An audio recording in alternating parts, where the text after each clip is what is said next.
Joe Budden tells his cast to stop clout chasing off of his name. I would like my name to stay out of any interviews or... It's not an interview. Or press releases or... That's what Any I press. don't It's a statement. But he doesn't like that. He don't want his name in it. I'm and it's blanket to everybody. It's not just to you. All right.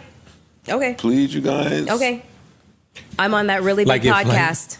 I'm on that really big podcast. You might have heard of it. Like, Can't say the name. hey guys. That's right. On the last Patreon episode, Joe Budden had a heart-to-heart with his cast and told them they should stop inserting him into their business in order to gain clout and clicks. So, how this starts off is Flip reveals that Joe Budden is holding back by not saying he is building a resentment of his cast members using his company's name for clout. In this case, Melyssa Ford's statement about the Drake hoodie. And Ford gets snippy with Flippy and mentions the clout chasey interview Flip did with TMZ. This interview was done while Joe Budden was fighting his case with his neighbors for the sleepwalking incident. Flip had called Ian Schwartzman, Joe Budden's manager, and told him that TMZ wanted to interview him, and it was happening very soon. Joe and Ian didn't like that notion, but they allowed Flip to do it under the guise of not revealing too much. But it's obvious Joe hated that Flip did this because he would mention how it hurt his ability to fight his case on multiple episodes. And I must say, Flip is being manipulative here because he is positioning it as if Melyssa Ford is the only one that has used Joe's name for clout, when indeed it's Flip who has used Joe for clout the most on the show, most notably using his YouTube channel to break down behind-the-scenes drama at the Joe Budden podcast when he first joined the show, and even using members of the Joe Budden podcast for his own platform, which is actually a liability and removes the exclusivity of the cast and opens up the JBP to issues like when Imani punched back Woody. Remember, Joe did tell Imani to sit down after he punched back Woody.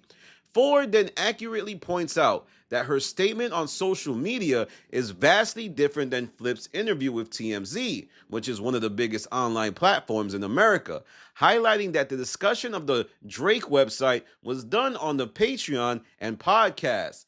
Flip then covers himself by saying he didn't reveal any secrets in the TMZ interview. But we have to remember that Joe Budden's issue with the TMZ interview wasn't necessarily that Flip revealed too much. It was that Joe felt as if Flip doing that interview could be used as evidence of witness tampering or witness influencing, not necessarily tampering, but just, it could be viewed by a judge as Flip is being positioned by Joe to gain control of the narrative. Then Joe Budden drops the hammer and demands that his name no longer be used in press releases in the case of Melyssa Ford and interviews in the case of Flip. Now, I had to zoom out and wonder, why was Joe so upset that Ford used his name in the statement? Well, if you read the statement Melyssa Ford made, you can kind of see why. Here is the statement. While I appreciate the renewed interest in my past modeling career and contribution to hip-hop, the decision to use my image for financial gain should have included my consent. This situation speaks to a broader issue in business. Women are too frequently marginalized, whether they're artists or labeled as video vixens.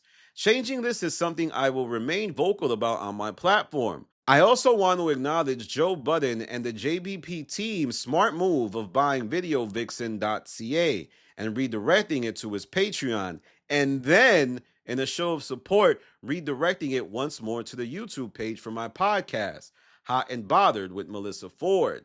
Now, if you look at this statement, while it is, a cool statement, kind of seems like ChatGPT, it made Joe look like an opportunist because look at the language. She says it was a smart move by Joe to buy the website and redirect it to his Patreon, and then, in a show of support, redirecting it once more to the YouTube channel.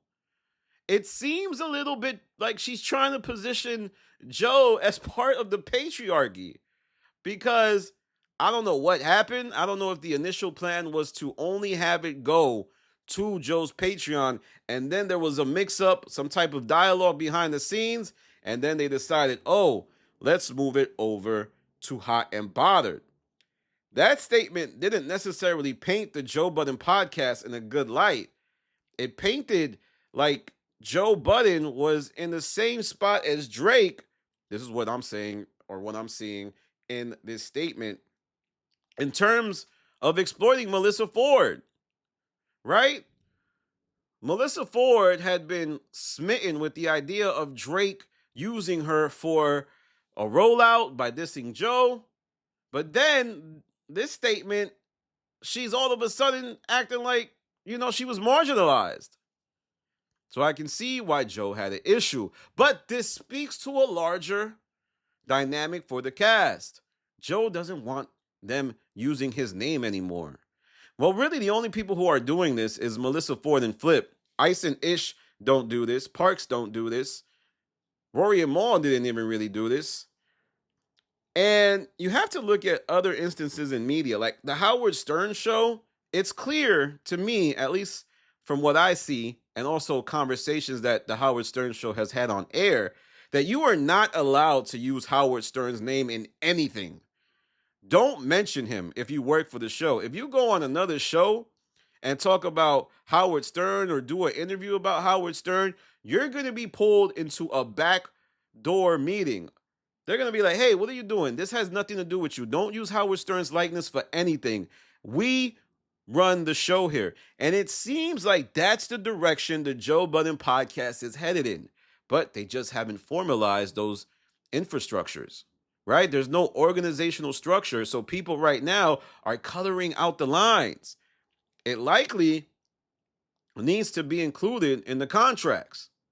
It doesn't seem like there's language in Joe's contract that you can not use his name, which is why there's been issues.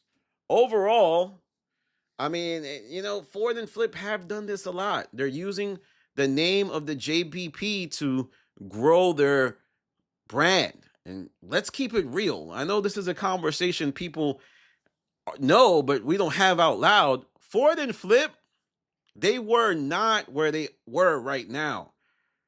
Flip, his YouTube channel wasn't really it. He even said he was facing tax issues. His visibility was down. It kind of seemed like he was on the outs and he was out he was on the way out of the game.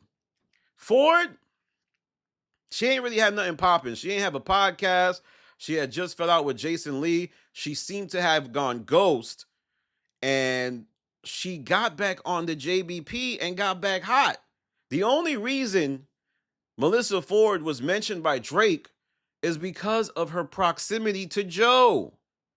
So now if you look at those two, you're like, oh man, Ford and Flip, yeah, got boosted by being on the JBP. And not only are you using the monetary gain, but you're also using my name, my podcast, to build your platforms.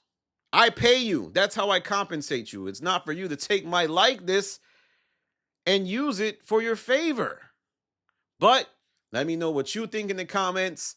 Do you feel like Joe Budden is right? Do you feel like Joe Budden is wrong? Do you feel like Ford and Flip are some clout chasers who are now trying to use the show to elevate themselves while throwing Joe under the bus? That's just something I think Joe thinks. With that said, tap into the Joe's Patreon because I think it was a great Patreon. Mark Lamont Hill did his thing. Follow me on Instagram, The Stop TV. Follow my Patreon, The Stop. I just had a heated conversation with Rory, and this is what happened. They did. See, you the wrong person. It was Straight to the Bank. Yeah.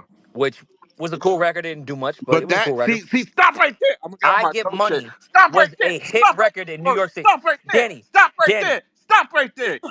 You are from Brooklyn, New York. Stop right there. He dropped the song and it didn't do shit. Danny. He dropped the song and he didn't do shit. When 50 was at his peak, that simply was not possible. That simply was not possible, Rory. This is where I can't with Danny because he has the better mic that he uses for and you spaces. know that, Rory. You know that, Rory. You know that, Danny, Rory. Danny. You're wrong. I got you. Danny, you are from Brooklyn, New York. I got you. You are about to tell me right now in 2007, I Get Money by 50 Cent was We're not the not biggest talking about fucking that. song, period. We're talking about the third run. It's the same album. The third So run. if you're interested in that conversation, want to hear more, subscribe for $3. This is Danny from The Stop. Peace.